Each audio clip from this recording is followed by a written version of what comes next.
professor não pega só formação. Temos o professor que ensina matemática, né? Nós levantamos 843, né? E ali a gente vê, de fato, de que os trabalhos que não tiveram grupos de pesquisa, né, de produção de conhecimento significativo para o campo da educação matemática. Vou entrar agora um pouco. Eu peguei aqui como ponto de partida desse livro, né? Eu acho que também vou tentar dialogar um pouquinho com aquilo que eu venho fazendo ou dos teóricos que eu tenho utilizado com aquilo que vocês estão aqui utilizando. Então, ela coloca duas questões assim que me parecem fundamentais da profissionalização do STEM. Quais são as instituições e as instâncias mais capazes de supervisionar e formar professores? Claro que ela levanta essa questão e o livro em si tem algumas respostas, mas não necessariamente esgota essas questões, né?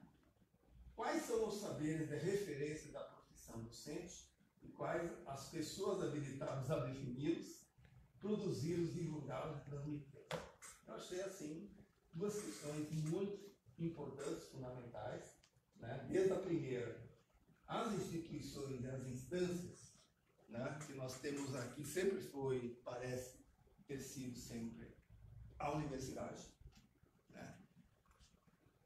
Os centros de formação no ensino superior, né? Mas eu acho que estão, pelas pesquisas, mostrando que nem sempre é por aí, né? Não sei como é que vocês estão me contando aí, existem mesmo grupos de professores de escolas, né? O grupo do Vicente também tem chegado nisso, né? E não necessariamente, né, se dá, principalmente na formação continuada.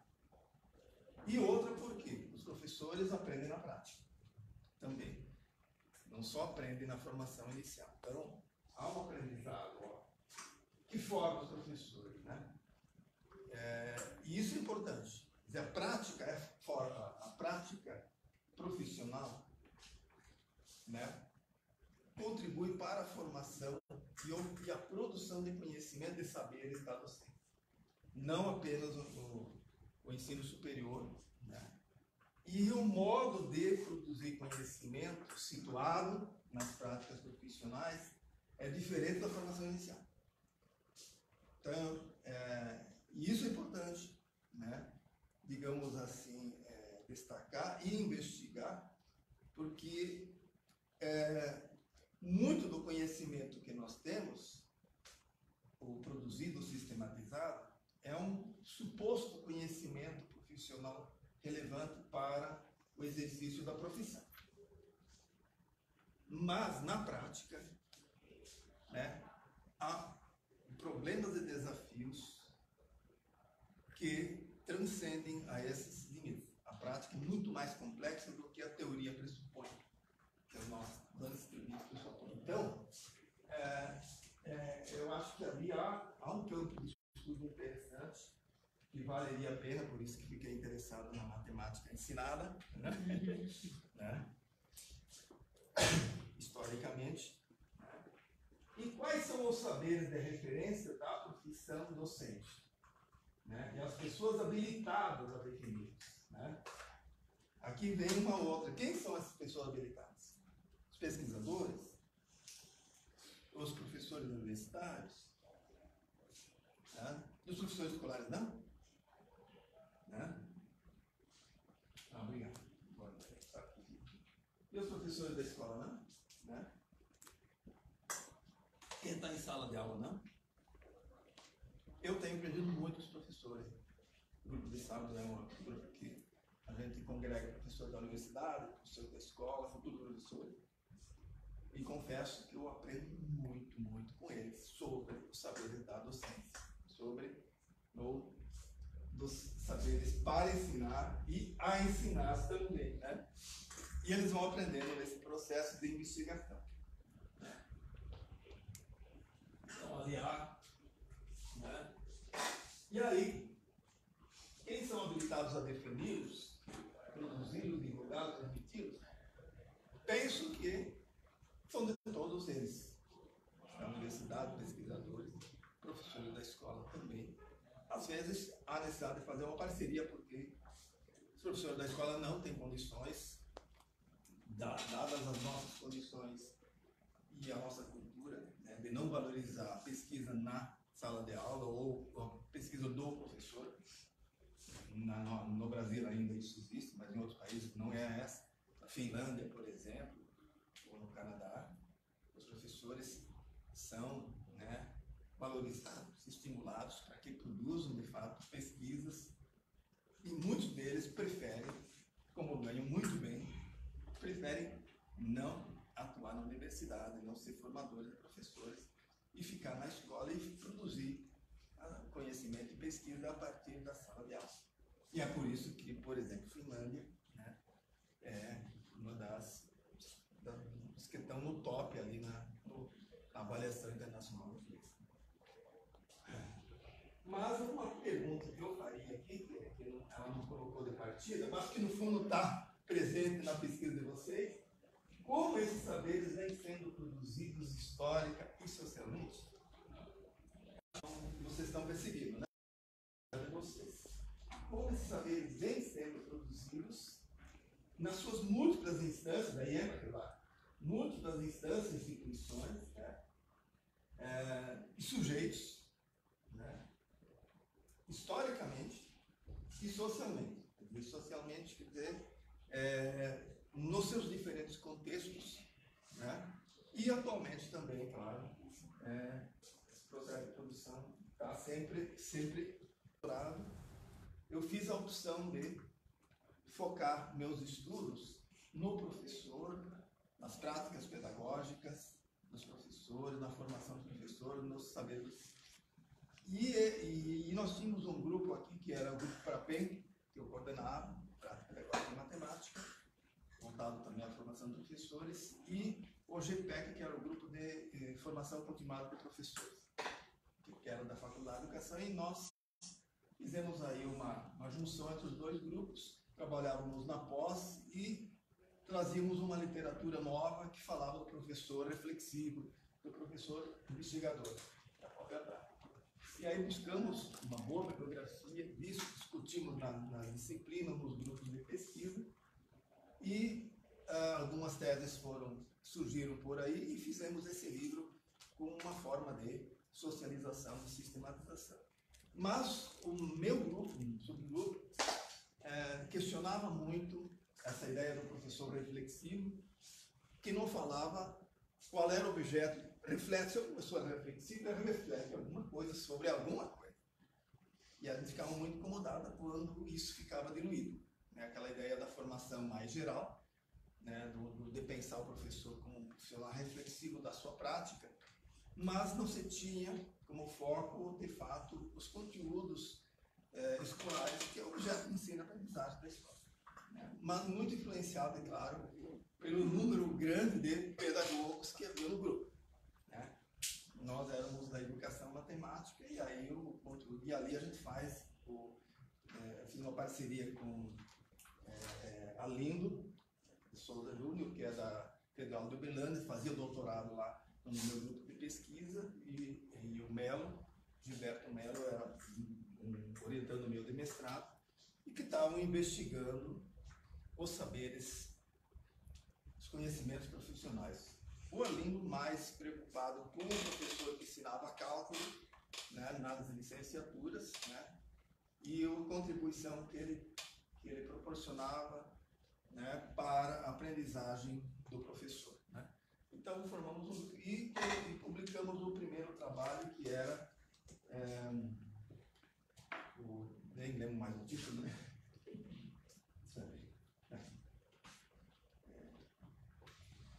Saberes docentes, um desafio para acadêmicos e práticos. Então, a gente fazia uma contraposição entre a academia e a prática profissional. E aqui a gente já fez uma revisão. Os dois principais autores que nós tínhamos na época eram o Schulman, né, e o Tardif começava ali com um trabalho que ele tinha introduzido, e depois usamos outros autores que hoje já, digamos, já estão, digamos, superados, porque existem outros que vão focar mais especificamente nisso. Né? Então,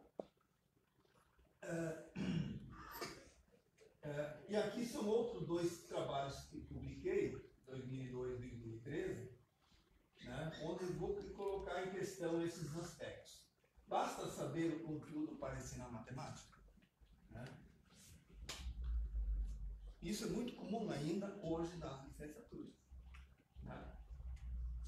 E a minha questão é, mas de que matemática falamos quando dizemos que o professor que ensina matemática precisa saber para ensinar? Né?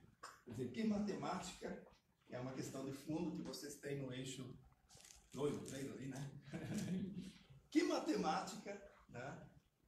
Aqui no texto geral do grupo de Genebra, da Suíça, eles não são da área de educação matemática, são da área geral. Então eles falam saberes, né? E apropriadamente vocês já pegam ali a questão matemática para ensinar ou matemática a ensinar. Eu até estranhei um pouco porque vocês usam matemática para ensinar, né? E não uma educação matemática para ensinar, ou aquilo que o Schumann vai dizer, a perspectiva didático-pedagógica do conteúdo. Quer dizer, não me parece que seja só conteúdo para ensinar. A matemática a ensinar, tudo bem. Mas quando eu penso na matemática para ensinar, eu sempre estou vetorizando aquilo, tendo como referência o campo das práticas de ensinar matemática na escola. Então, não consigo ver que aquilo é uma matemática apenas. Né? É uma matemática também preencher aspectos didático-pedagógicos, né? Ou histórico-epistemológicos. Quer dizer, é uma matemática, também talvez uma matemática educativa. Os colombianos falam matemática educativa, né? Acho interessante essa denominação, né? Por isso que eu estou só depois pode me esclarecer. Mas eu estranhei um pouco porque só matemática para ensinar. Porque para ensinar matemática eu tenho que problematizar as ideias, os conteúdos na perspectiva do ensino. Então, numa perspectiva que não é apenas didática, mas também pedagógica.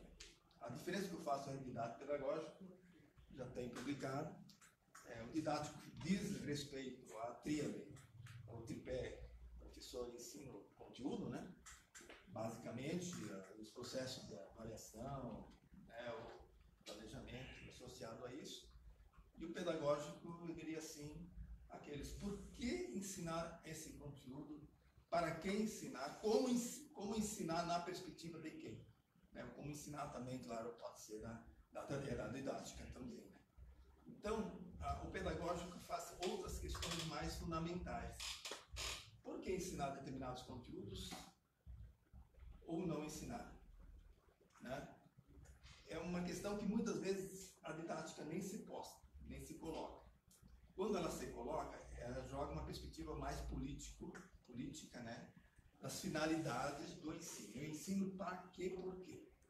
Por que você precisa aprender determinados conteúdos e de que forma aprender esses conteúdos é mais importante para a formação do sujeito, historicamente. Né? Então, vendo para o número do exercício, não.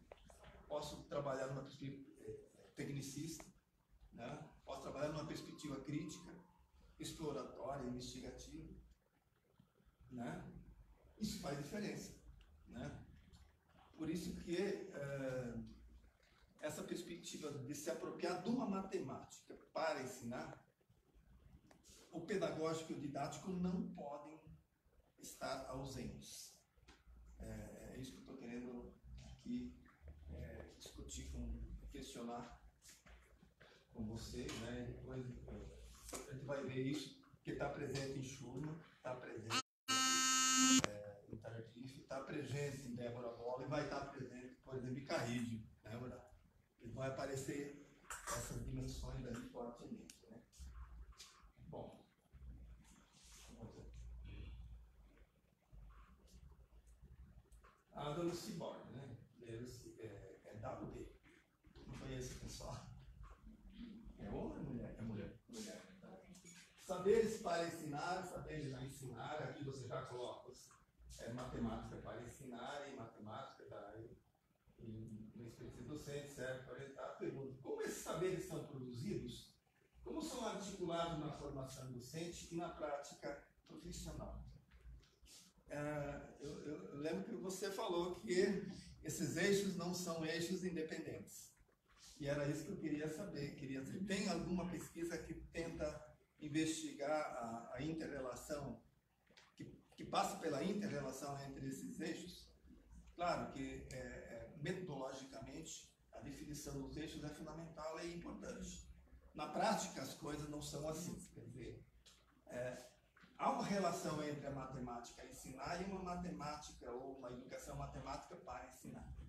Os conhecimentos, há uma inter-relação. Até bati um pouco nessa tecla na sua tese, né?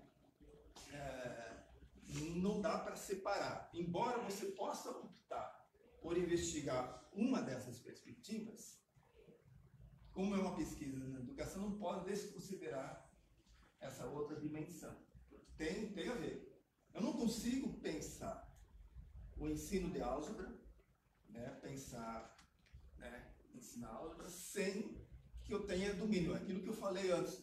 Se eu não sei o que é função, eu posso até aprender muita coisa didática, ou que é conjunto. Eu posso aprender a trabalhar com material concreto. Mas vou fazer besteiras porque, ao não ter um domínio específico do conceito de função ou de conjunto, na sua essência, não a definição. Você pode ter a definição. Eu até tinha, né? Eu tinha o domínio do que era a definição de função. Dados dois conjuntos A e B é a função, se para cada x pertencente a, existe um e somente um y pertencente a B, tal que f de x é igual a y. Né? Então, veja, eu posso até ter essa definição formal. Mas essa definição formal não me ajuda em nada para a prática docente. Muito pelo contrário. Se eu for ensinar ela assim, eu não vou ensinar coisíssima nenhuma. Vou enganar os alunos na aprendizagem. Né? Bom, deixa eu ver o tempo que eu tenho aqui. Né? Então, é essa questão que eu me preocupo ali um pouquinho talvez naquilo que eu tenho. Estou tentando dialogar um pouquinho com aquilo que vocês estão tentando fazer no projeto. Acho que é a minha função que era. Outros que eu tenho trabalhado, por exemplo, o João Pedro da Ponte tem trabalhado o conceito de conhecimento didático da matemática. É um pouco diferente porque ele vai dizer, tem conhecimento da matemática, né? Ele já não usa a palavra saber, usa a palavra conhecimento, né? Conhecimento dos alunos e da aprendizagem, isso lembra um pouco a Débora Boll, né? Conhecimento da prática letiva, pela primeira vez aparece conhecimento da prática letiva, que eu valorizo muito. Conhecimento da prática ou a matemática na prática, fundamental, né? Muitas vezes esse conhecimento não é destacado, né, como relevante, porque ele não é, parece não ser relevante na formação inicial, mas eu considero relevante e eu tento trazer a prática escolar para a licenciatura em algumas disciplinas, né? Os alunos vão para campo, trabalham lá ou trazem, no estágio mesma coisa. E a gente problematiza, discute aquilo que acontece em sala de aula, a matemática em ação lá, né? A matemática em ação, para dizer que pega. E aí entra essa coisa a ensinar, ou para ensinar, tudo se interrelaciona, né? Fortemente. Você até pode destacar em termos assim. E conhecimento do currículo, que é os estándares, né? Coisas dessa natureza. Né? Depois eles eles fizeram agora mais recentemente, está publicado na ZTED, se vocês quiserem, Conhecimento Didático da Matemática em Ação, Rodrigues Ponte Menezes, né? Daí eles vão tentar ver isso agora numa prática de discussão matemática em sala de aula. Ganhou outros contornos, veja bem, aquele modelo, né? Ganhou outros contornos, tem a socialização, discussão de muitas ideias, a apresentação das ideias, comparação, avaliação, filtragem das ideias, né? Socialização e discussão de muitas ideias, filtragem, conclusão. Olha, o que é um outro tipo de conhecimento profissional em ação, ou da prática letiva, da dinâmica de sala de aula, são esses conhecimentos. É muito mais, isso aí você entra numa complexidade muito grande, né? Claro, vocês não estão fazendo esse tipo de pesquisa, porque isso é investigar. Eu tento, o meu grupo tenta entrar aí, né? Mas a perspectiva de vocês é mais histórica, né? E aí essas práticas, é claro que vocês não é objeto de pesquisa de vocês. Nem por isso perde relevância, claro. Esse é o mapeamento, você já falou, né? Nós fizemos, né? E nós, nesse levantamento, identificamos 9 focos básicos. Um deles é saberes, competência e conhecimento. 220 trabalhos dos 800 é um número bastante grande que tem esse foco como prioritário das análises. Como bem diz, os anos iniciais, muito pouco. Quer dizer, é um número muito pequeno, reduzido por quê? Porque os anos iniciais, tanto na formação inicial, né, que é bastante reduzido, e na formação continuada também, acaba não tendo, agora está começando a crescer. Então, aqui eu já vi que vocês estão centrando o foco nisso. O meu colega lá, o Miguel Ribeiro, está trabalhando com os anos iniciais fortemente, né? O conhecimento especial do professor para ensinar matemática, né? Está muito forte.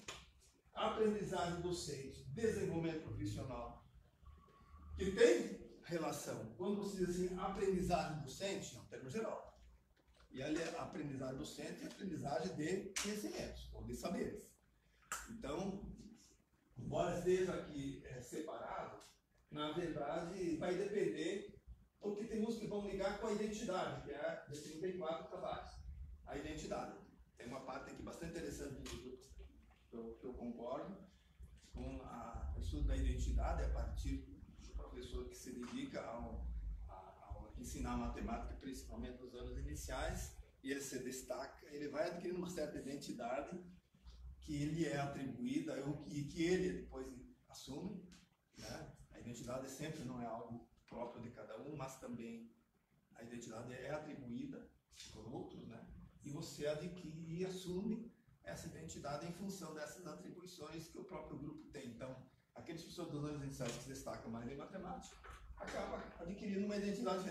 Mas essa professora, a matemática é ela. Então, ela e ela assume essa identidade e passa a ser uma formadora em serviço em campo, né, dos demais professores. Eu acho muito interessante essa perspectiva e que está associada à identidade, a desenvolvimento profissional ou aprendizagem docente.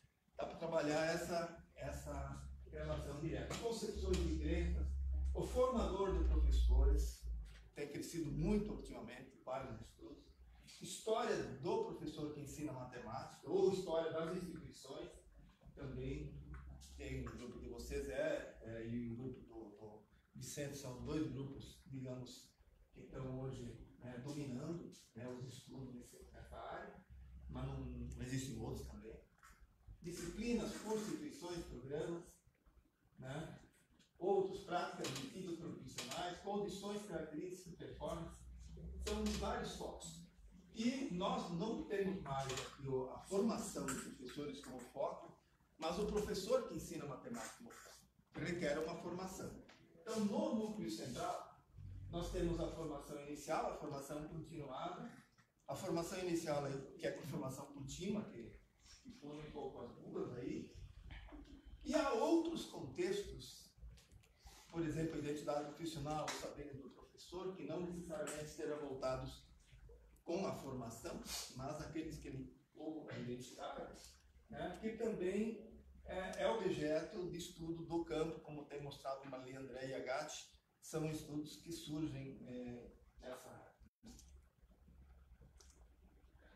Aqui, queria mostrar uma possibilidade, dentre múltiplas possibilidades de pesquisa, podemos fazer uma pesquisa que tenta estabelecer relação entre saberes, aprendizagem, desenvolvimento profissional, identidade e prática letiva, por exemplo. Né?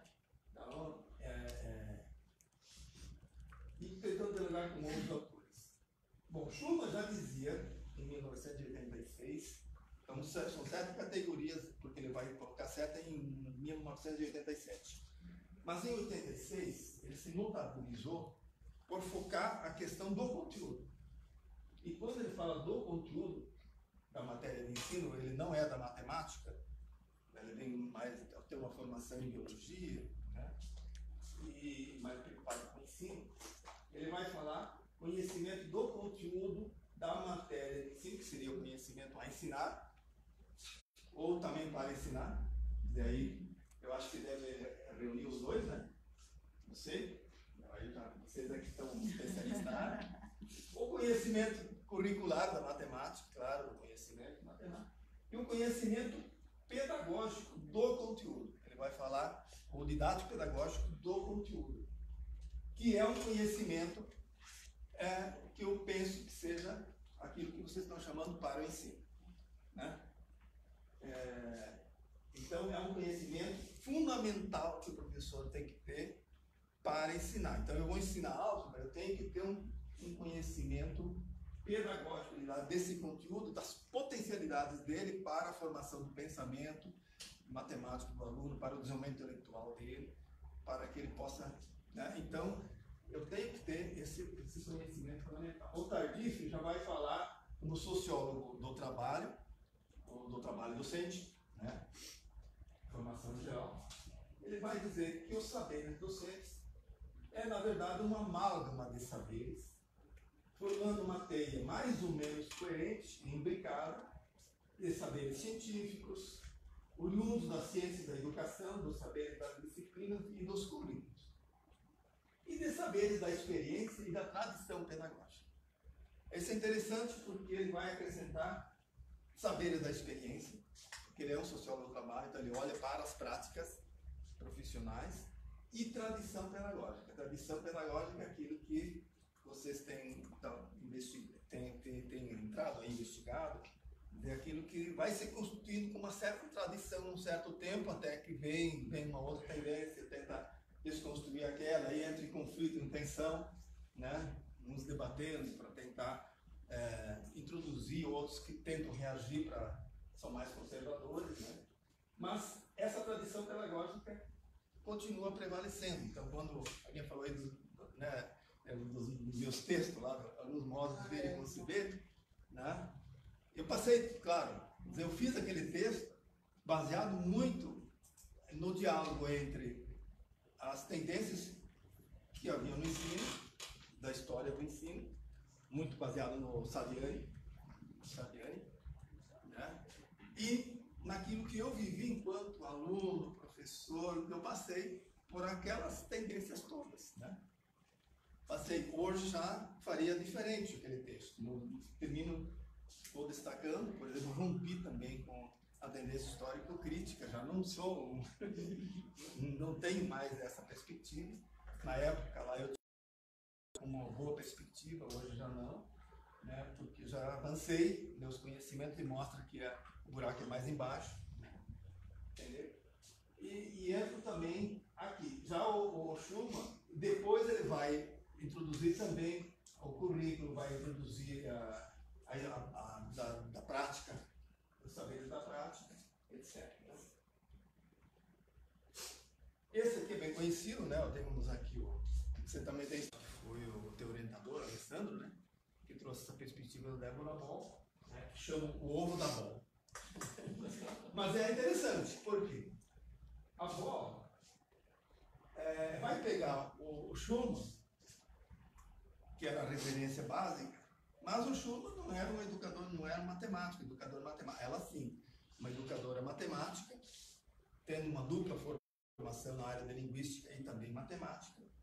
E ela até foi fazer matemática porque queria entender melhor os problemas da aprendizagem matemática e que passava também pela linguagem, né? E aí ela vai fazer a distinção aí entre conhecimento específico do conteúdo e conhecimento pedagógico do conteúdo. Eu gosto de falar didático pedagógico, mas tudo bem, elas colocam bem nesses termos, para lá os termos em inglês, domínio do conhecimento matemático, para o ensino, né? E aí, para descrever esse tipo de conhecimento, o que envolve a matemática. Por quê? Porque é o conhecimento em si, mais especializado de matemática, como conhecimento didático pedagógico da matemática, ambos têm em comum o conteúdo, a matemática. Então, há que se ter teoria, um tipo de conhecimento focado especificamente no conhecimento de matemática. E o interessante dela, ela que vai distinguir 3 tipos de conhecimento matemático comum. Que conhecimento é esse? Aquele conhecimento que todo mundo tem que aprender. Não importa se ele vai ser professor ou não.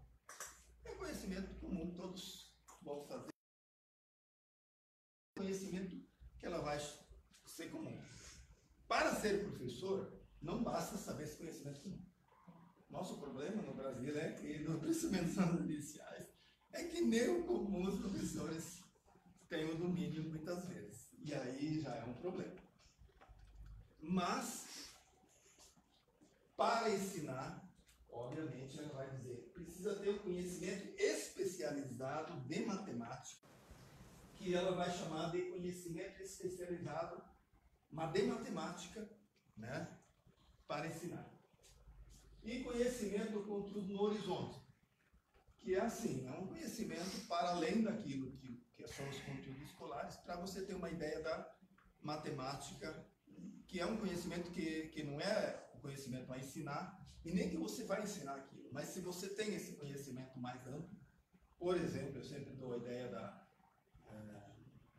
integral, então você tem que conhecer a integral, é importante que você entenda integral, não para ensinar integral lá para os alunos, o conceito de integral do volumes, tentar trabalhar a ideia, o conceito, a noção de integral. Então eu levava para os meus alunos da licenciatura, quando eu comecei a trabalhar, né, análise já para a formação de professor, eu levava uma folha de videira, que é aquela folha de uva, né, de videira, que é do símbolo da bandeira do Canadá, né, toda irregular e tal, para os alunos da licenciatura calculem a área dessa por unidades maiores, primeiro quantos centímetros cabia dentro, depois quantos milímetros, e ainda completando até chegar à área integral daquela coisa, que é a ideia do cálculo, do limite, do cálculo, no quarto do cálculo integral, né? Dado um conjunto A e B, você pega as somas e divide aquilo em partes tão finas, tão pequenas quanto puder, tendendo a zero, limite tendendo a zero, para você obter a área e o volume total daquilo. Então eu trabalhava com eles para trabalhar essa ideia de integral na análise. E aí vinha depois para a análise. Isso contribuía porque eles acabavam desenvolvendo, quando iam para o estágio, para a sala de aula, eles trabalhavam essa ideia dos alunos calcularem, né, a área integral de uma figura bem irregular de uma folha. Então já era uma textura interessante.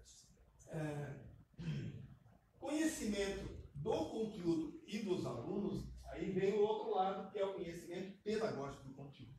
Quer dizer, não basta você saber que conteúdos são importantes, o que você poderia ensinar nos anos iniciais, ou no ensino fundamental 2, ou no ensino médio, mas vai depender muito dos alunos que você tem, das condições cognitivas deles, daquilo que é importante. Então você precisa conhecer também como os alunos podem aprender naquele contexto, os contextos múltiplos, né? E o que podem ensinar. conhecimento do conteúdo do currículo também e conhecimento do conteúdo do ensino. Você tem que conhecer as teorias do ensino, né? Obviamente. Aqui um pouco de explicação do que é isso aqui. José Carrillo, esse é um modelo utilizado pelo meu colega Miguel Ribeiro, né? Que fez doutorado com José Carrillo lá na Espanha. E ele tem esse modelo, não sei se vocês conhecem. Não conhecem?